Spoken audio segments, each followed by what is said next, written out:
की जय। श्री गोसाई जी परम दयाल की जय। श्याम सुंदर श्री यमुने महारानी की जय। काशी विश्वनाथ भगवान की जय। गौरा महारानी की जय। श्री गणेश जी महाराज की जय। सरस्वती मात की जय। खेड़ापति सरकार की जय। कुबेरेश्वर महादेव की जय। संत सद्गुरुदेव गौ माता की जय। चिंता संतान हंतारो यत्पदानुरेणवा सुयनं तनीजचार्यानं प्रणमामि मुहुर्मुहुः।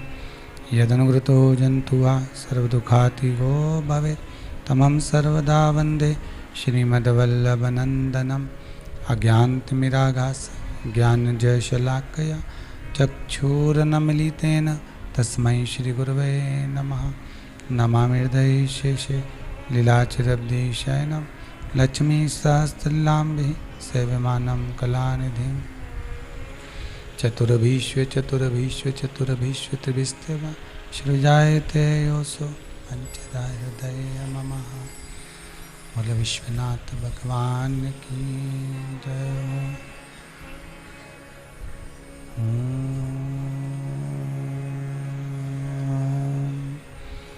नमः शिवाय।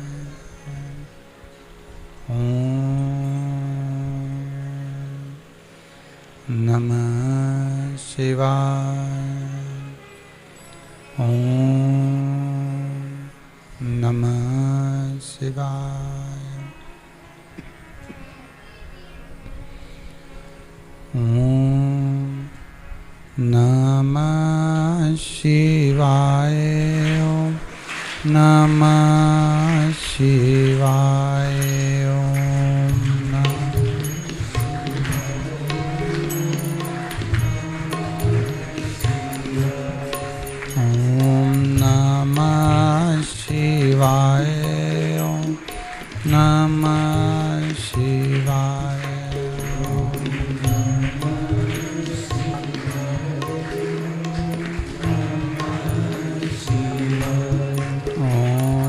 नमः शिवाय।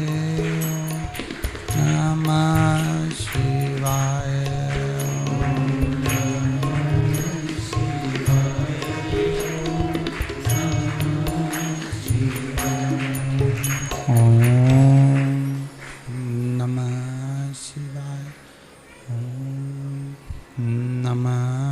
शिवाय। ओम नमः शिवाय। ओम नमः शिवाय। नमः शिवाय।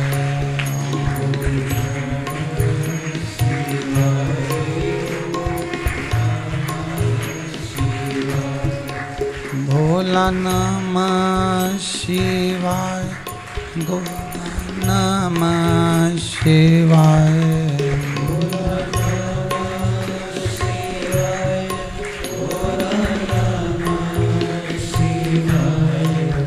भोला नमः शिवाय।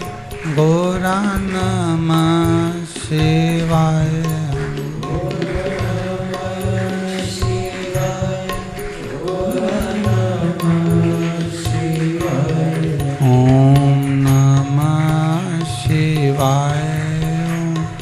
नमः शिवाय।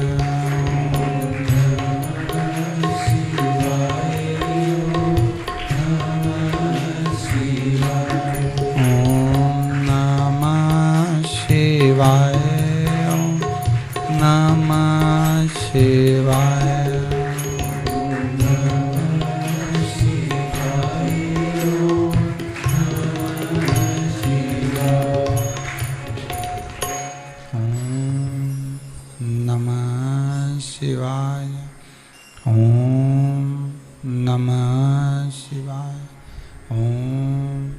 नमः शिवाय। विश्वनाथ भगवान की जय। हर हर महादेव, हर हर महादेव, हर हर महादेव, हर। काशी विश्वनाथ।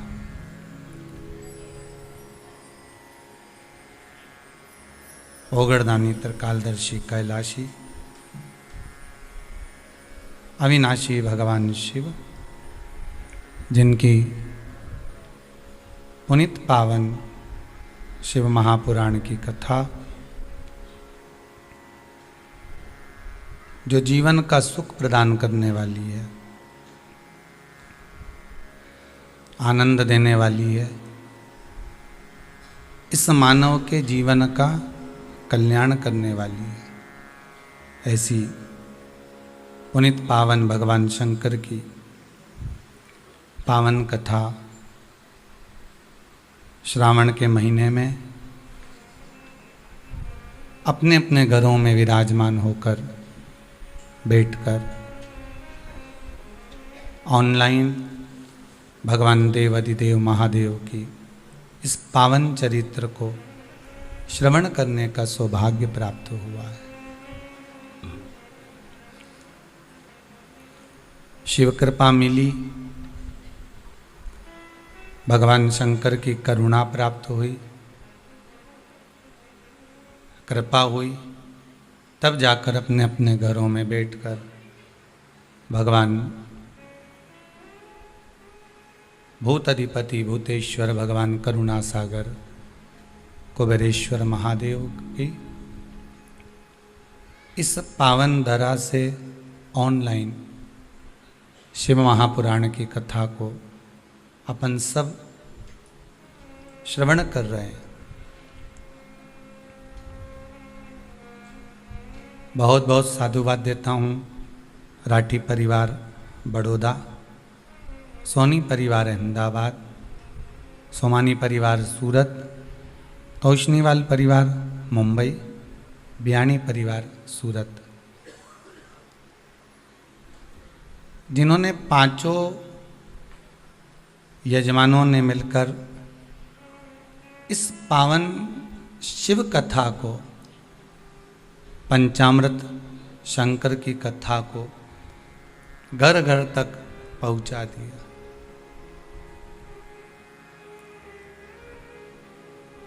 आज संपूर्ण विश्व शंकर की भक्ति में ऐसा डूबा हुआ है कि किसी भी रूप में जाकर शंकर को एक लोटा पानी, एक जल का पात्र अवश्य समर्पित कर रहा है। और सबसे ज़्यादा खुशी की बात तो यह है कि जिन शंकर के मंदिरों में ताले लगे मिलते थे, आज वो संपूर्ण विश्व के भले छोटा मंदिर हो चाहे बड़ा मंदिर हो, सबके दरवाजे खुल गए और लोग वहाँ अधिक से अधिक मात्रा में जाकर दर्शन कर रहे हैं।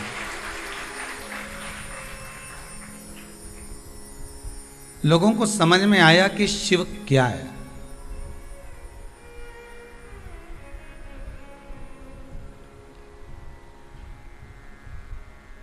दुनिया के लोगों को यह ज्ञात होना चाहिए कि शंकर है क्या।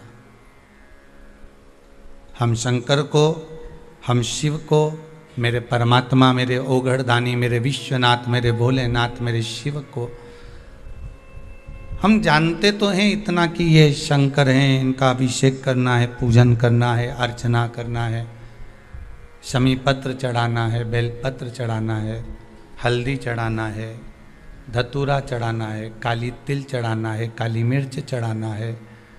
हमने ये सब ज्ञात किया।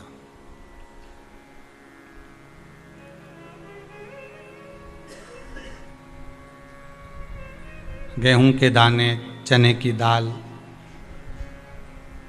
मूंग के दाने, गन्ने का रस, फल का रस, नारियल का पानी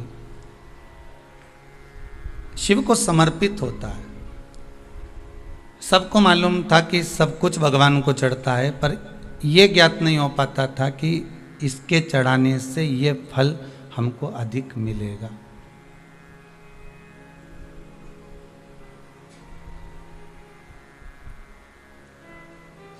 भगवान के भजन की, भगवान के स्मरण की, भगवत नाम की जो टेबलेट है वो किसी भी रूप में जपी जाए, किसी भी रूप में भजी जाए, उसका फल जरूर मिलता। खेत में, जमीन में अगर आपने बीज डाला है तो जितने भी किसान बीज बोते हैं, फसल लगाते हैं या बीज जमीन के अंदर डालते हैं, तो वो किसान एक एक बीज को सीधा करके डालता है क्या? सोयाबीन का बीज डालेगा तो क्या सीधा करके डालेगा कि एक एक बीज को पकड़ लिया जाए और उसको सीधा करा जाए? गेहूं के दाने को सीधा रखा जाए तो अच्छा उगेगा, मूंग को सीधा रखा जाए तो एक एक पूरे खेत में इतने बीज जब डाले जाते हैं तो वहाँ देखा नहीं जाता कि बीज उल्टा डला, सीधा डला, अर्थात कैसा उसको जमीन के अंदर डाला गया है उसको नहीं देखा गया। और किसान को इस बात का ज्ञान रहता है, किसान को इस बात का ध्यान रहता है कि जो बीज डाला गया है जमीन के अंदर, पृथ्वी माता इसको कैसे भी सीधा कर देगी और उस फसल को वापस उपजित कर कर आगे बढ़ाकर पृथ्वी के ऊपर लाकर छोड़ देगी। बीज उल्टा था, सीधा था, उससे कोई मतलब नहीं।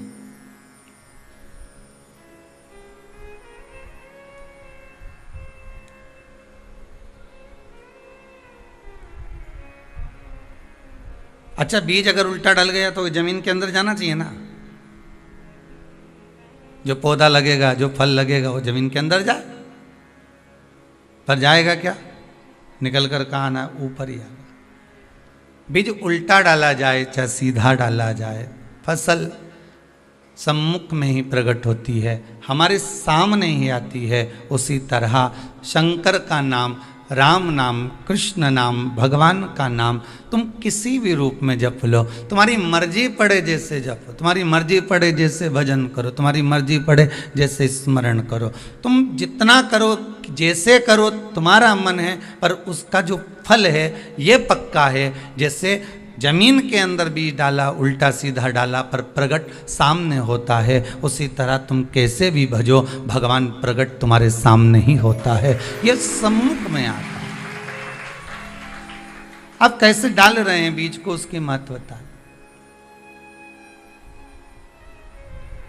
कि मुख में हो राम नाम, राम सेवा हाथ में, तू अकेला नहीं प्यारे, राम तेरे साथ में। जिंदगी की बागडोर हाथ दीना नाथ के, वह महलों में राखे चाहे झोपड़ी को वास दे। सीताराम सीताराम सीताराम कहिए, जाई विधि राखे राम ताई विधि। इसमें एक भजन में एक लाइन अच्छी है कि किया अभिमान तो फिर, क्योंकि दुनिया की लोगों की आदत है इधर झांके, उधर झांके, बाहर झांके, अंदर झांके, घर में भी काम करती करती 2 बार तो बाहर झांक के आ ही जाए। काम घर में कर रही है, मल्टी में रह रही है, पर जाके खाना बनाती बनाती भी झांक कर आ जाएगी थोड़ी देर में। अब भी आई और रोटी बस तवे से उतारी और बाहर जाकर झांक की आई। खिड़की से भी भोजन बनाती बनाती झांकती रहेगी। कोई काम करे तो 50 बार झांके, टीवी भी देख रही है तो 50 बार अखबार पढ़ती पढ़ती झांक ले, अखबार पढ़ती, मोबाइल चलाती चलाती भी झांक रही है। अच्छा, एक बात समझ में नहीं आई, ये सारी दुनिया में झांके पर अपने भीतर क्यों नहीं झांके रहे?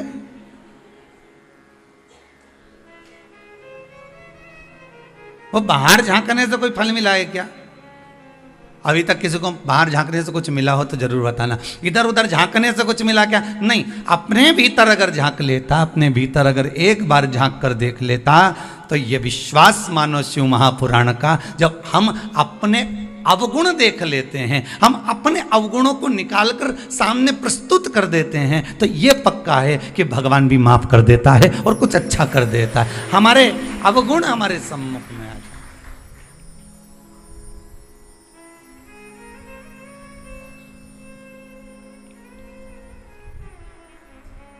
माना के मैं पतित बहुत हूँ, भगवान के सामने जाकर आप बोलेंगे ना कि मैं पतित हूँ, मैं तो बहुत पापी हूँ, कि माना के मैं पतित बहुत हूँ, पर पतित पावन तेरो नाम हो शंभु भोले बाबा।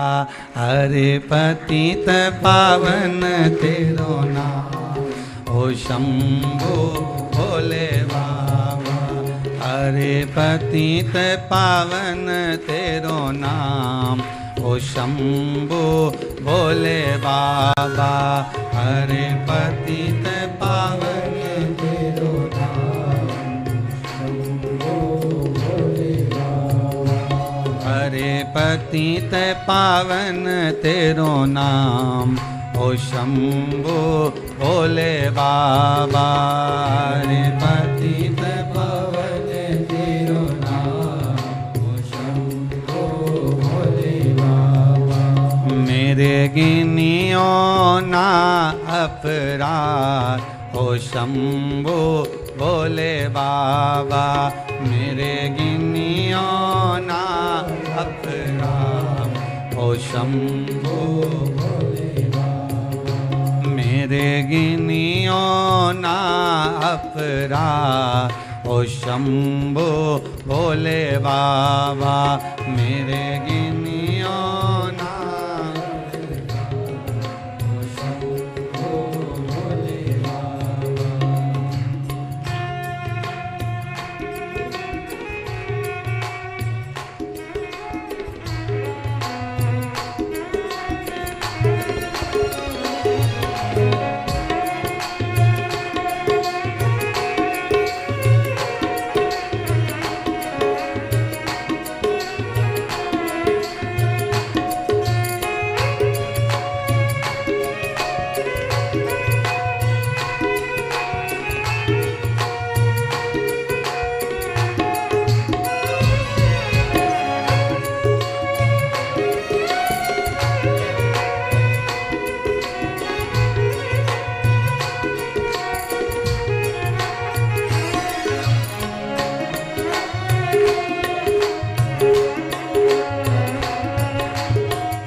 माना के मैं पतित बहुत हूँ। माना के मैं पतित बहुत हूँ। माना के मैं पतित बहुत हूँ। माना के मैं पतित बहुत हूँ। हरे पतित पावन तेरो नाम ओ शंभु भोले बाबा। रे पतित पावन तेरो नाम ओ शंभु भोले बाबा। हाँ जी पतित पावन तेरो नाम ओ शंभु भोले बाबा। रे पतित पावन तेरो नाम ओ शंभु भोले बाबा। मेरे गिनियो ना अपराध ओ शंभु भोले बाबा। मेरे गिनियो ना अपराध ओ शंभु भोले बाबा। मेरे गिनियो ना अपराध ओ शंभु भोले बाबा। मेरे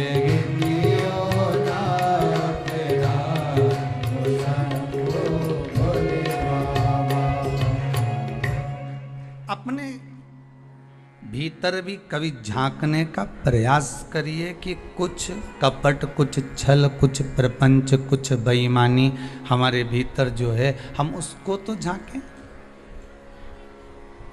अवगुण तो हमने देखे पर दुनिया के देखे। ऐसा कोई व्यक्ति नहीं जो अवगुण नहीं देखता, पर दुनिया के देखता। जिस दिन हम अपने भीतर के अवगुण झांकने लगेंगे, हम जब अपने भीतर के अवगुण सम्मुख में लाने लगेंगे, तो ये पक्का है कि आपके भीतर गुण अपने आप आने लगे। आपके भीतर स्वयं गुण आने लगेगा हमारा। अगर अवगुण हम झांक रहे हैं तो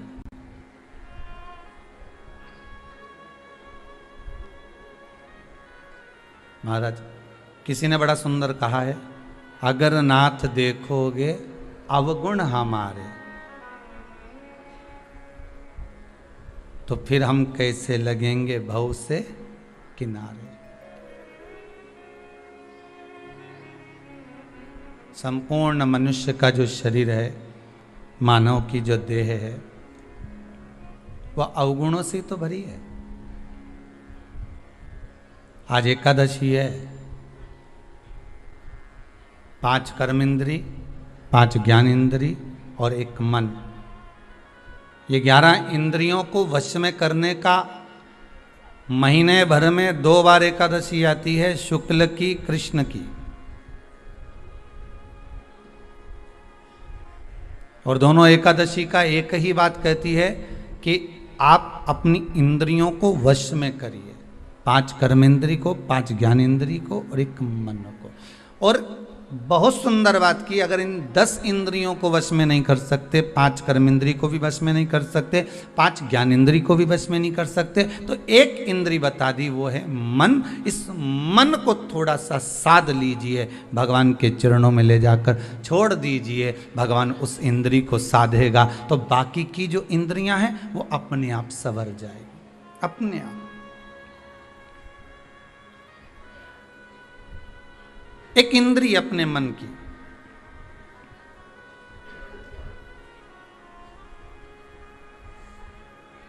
दुनिया के लोगों के लिए जीना एक अलग बात है और अपने लिए जीना एक अलग बात है। स्वयं के लिए जियो पर भक्ति के साथ जियो, स्मरण के साथ।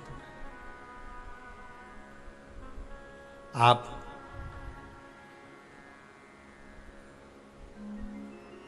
सबसे पहले दुनिया के लोगों को यही बात अड़ जाती है कि लोग क्या कहेंगे अगर मैंने मंदिर जाऊंगा, तिलक लगाऊंगा, चंदन लगाऊंगा, रुद्राक्ष की माला पहनूंगा, लोग क्या कहेंगे।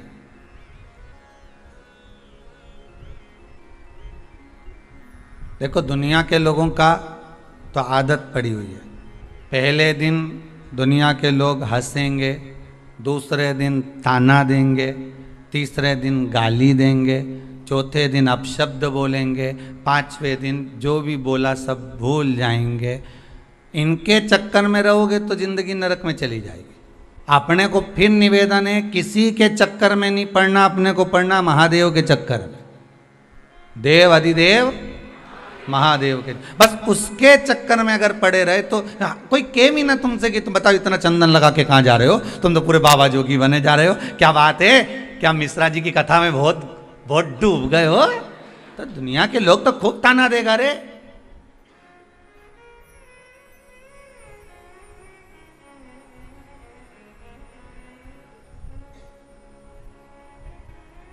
कई लोग कहेंगे इन पे भी रंग चढ़ गया महादेव का, तो कह देना हम तो बहुत दिन से ढूंढ रहे थे कि कोई रंगरेज मिल जाए। कथा में बताया था ना, रंगरेज हमारे गांधी रोड पे था पहले सीहोर में, और कपड़ा ले जाओ नहीं तो रंग के दे देता था, और ऐसा रंगता था, ऐसा रंगता था वह कपड़ा के कि वह कपड़ा पे ऐसा कलर चढ़ाता था कि बाल्टी में दूसरा कपड़ा गला ही नहीं सकते थे, क्योंकि उसका कलर दूसरे पे चढ़ जाता था। बस अगर तुमसे कहनी कि बताओ कहाँ का रंग चढ़ गया, तो कहते ना वो देवाधिदेव महादेव का चढ़ा है। ऐसा कपड़ा रंगा, ऐसा रंगा, वो एक की रंग में ऐसा रंगाया कि पूरा विश्व उसी रंग में देव अधिदेव महादेव के रंग गया। बस शंकर के रंग में एक बार जो रंग गया उसने 50 को रंगा दिया। बस यही क्रम है हमारा, 50।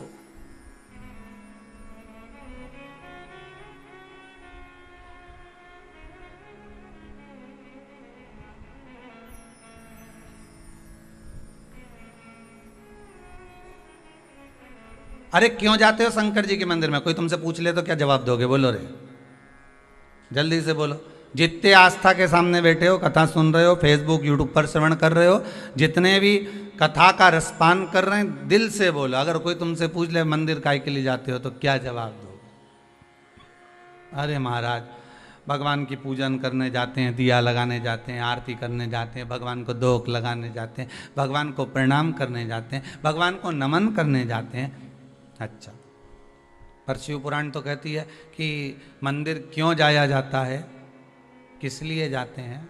तो कहा मंदिर केवल भगवान को तुम नमन करने नहीं जा रहे हो, भगवान को प्रणाम करने नहीं जा रहे। प्रणाम तो तुम घर के मंदिर में भी कर लेते हो, बोलो तो सही है कि गलत है? घर के मंदिर में भी नमन कर लेते हो, फिर मंदिर क्यों जा रहे हो?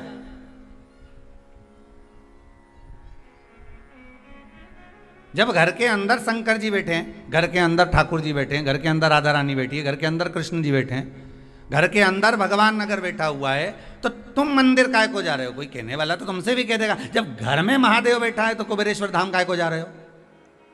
कोई कहने वाला कहेगा फिर उज्जैनी काय को, महाकाल काय को, विश्वनाथ काय को, वृंदावन काय को, मथुरा काय को, अयोध्या काय को? दुनिया के लोग कहने वाले तो तुमसे कोई भी प्रश्न कर देगा कि जब घर में भगवान बैठा हुआ है तो यहां जाने की जरूरत क्या है? क्या जरूरत है?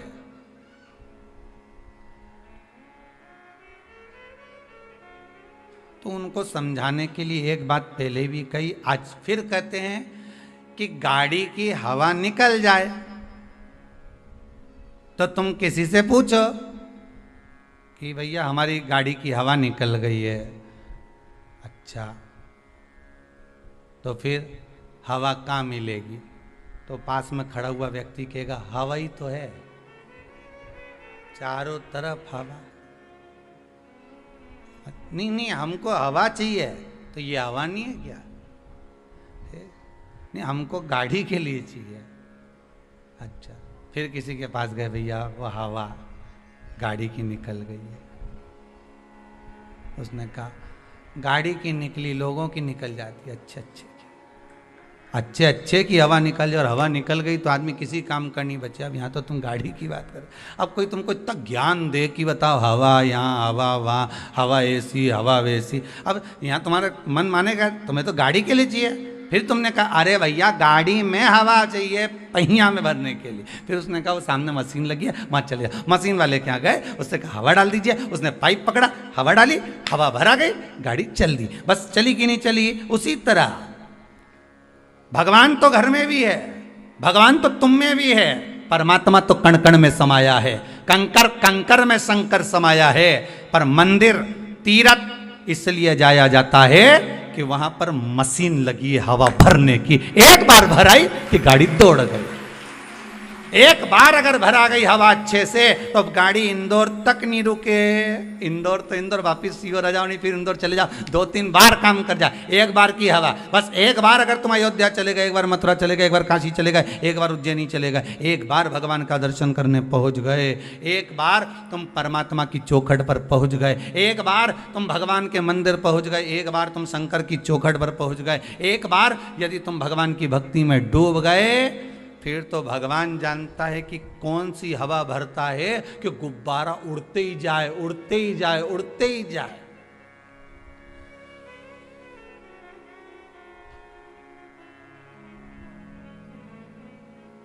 पतंग उड़े आकाश माने डोर थारा हाथ मां, ओ शंभो मारी पतंग ऊंची राखना, भोले बाबा मारी पतंग ऊंची राख। भगवान फिर कितना ऊंचा उड़ा रहा है ये उसके हाथ में।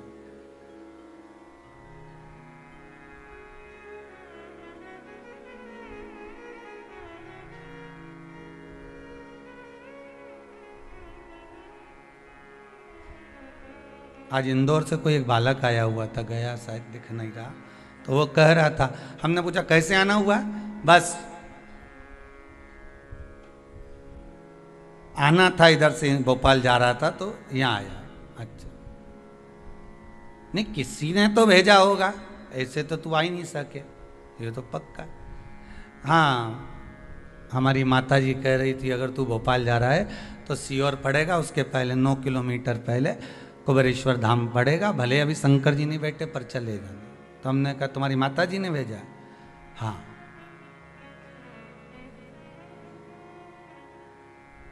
किस काम के लिए जा रहे थे? डॉक्टर को दिखाने जा रहे हैं भोपाल। अच्छा, उनसे समय लिया हुआ है, तो फिर यहाँ काहे को आ गए? बस हमने कहा एक बार यहाँ से मिलते हुए चले जाए। तो फिर डॉक्टर का समय कितनी बजे का है? तो क्यों, उन्होंने समय दिया था 11:30 बजे का। हमने कहा 11 तो यहीं बज रही, आधा घंटा में कहीं भोपाल पहुँचेगा रे दादा? तो पक्का बेरू है। और यहाँ आधा घंटा में कोई भोपाल पहुँचे तो, और भोपाल भी जाए तो डॉक्टर के दरवाजे तक तो पहुँचेगा, कैसे चले जाएगा? अरे गुरुजी क्या बताएं, माताजी ने तो कहा था, और हम सोचे थे कि आती समय जाएंगे कुबेरेश्वर धाम। फिर बात ये हो गई कि डॉक्टर साहब के यहाँ से फ़ोन आया कि डॉक्टर साहब के यहाँ कोई मेहमान आए, और मेहमान आए तो वो 1.5 घंटे 2 घंटे बाद मिलेंगे। तो हमने सोचा पहले कुबेरेश्वर धाम ही हो जाए। हमने कहा अब तेरी माताजी ने नहीं भेजा, अब तुझी माताजी ने नहीं भेजा है, अब भेजा किसने? मैग्नेट है, चुंबक खींच लेती है।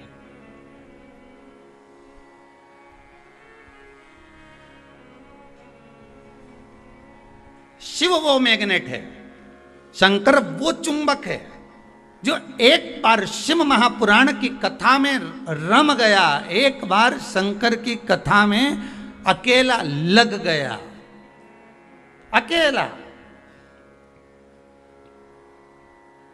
उसने एक बार चुंबक से लगवा दिया, फिर ना जाने कितने लोग उससे लग गए, उससे चिपक एक बार।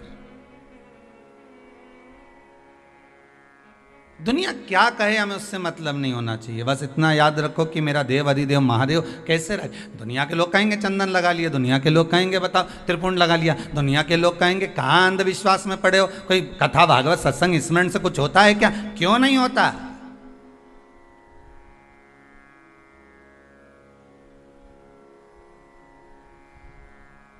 अगर विश्वास प्रबल है तो भगवान मिलता जरूर है।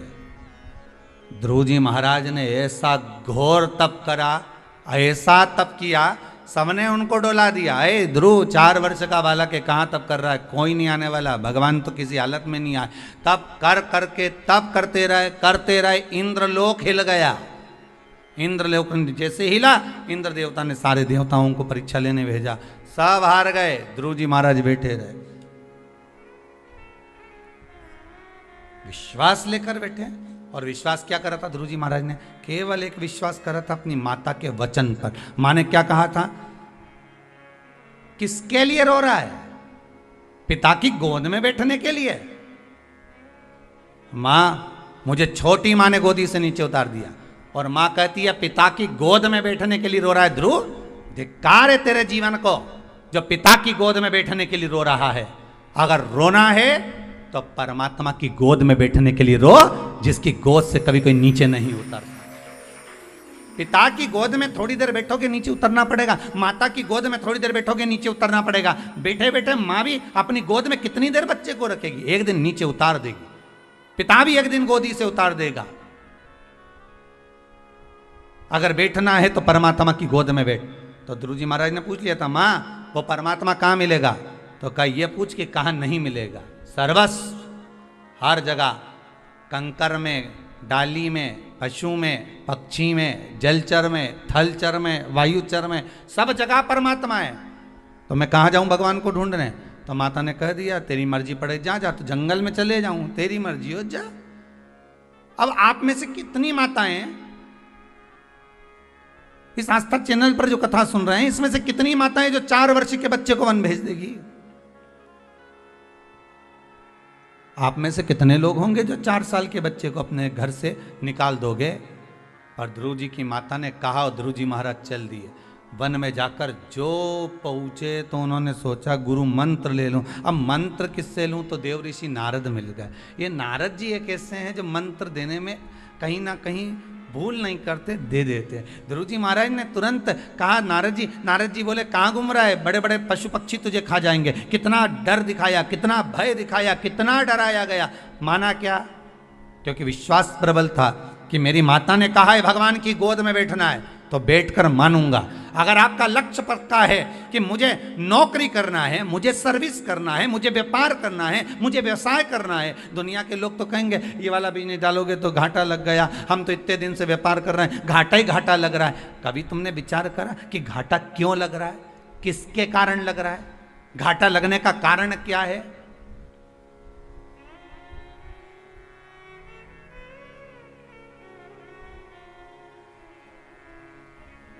क्यों कर्जे में डूबते जा रहे हो, क्यों घाटे में जा रहे हो? घाटा लगने का कारण क्या है? कर्जा होने का कारण क्या होता है मालूम है आपको? कर्जा होने का कारण यह है अपनी शान सत्ता को, अपनी शोहरत को दुनिया तक ले जाकर दिखाना, अधिक खर्च करना, जोड़ना कम, कमाना कम, और खर्च अधिक कर्जे का कारण। कई लोग कहते हैं गुरुजी हमने तो हमारी बेटी की शादी करना थी इसलिए कर्जा हो गया। बेटी ने कहा था कर्जा करो? जो लड़के वाले धन मांगे, क्यों दो बेटी ऐसे घर में कि कर्जा करना पड़े? बेटी के भाग्य में अगर सुख लिखा है तो सुख मिलेगा, उसके किस्मत में दुख लिखा है तो दुख मिलेगा। अच्छा, खूब पेट्रोल पंप देखा, गाड़ी देखी, बंगला देखा, भाग्य में भी तो गाड़ी बंगला होना चाहिए, भाग्य में भी तो पेट्रोल पंप होना चाहिए, भाग्य में भी तो जमीन जायदाद होना चाहिए। वो कहां से लेकर आओगे?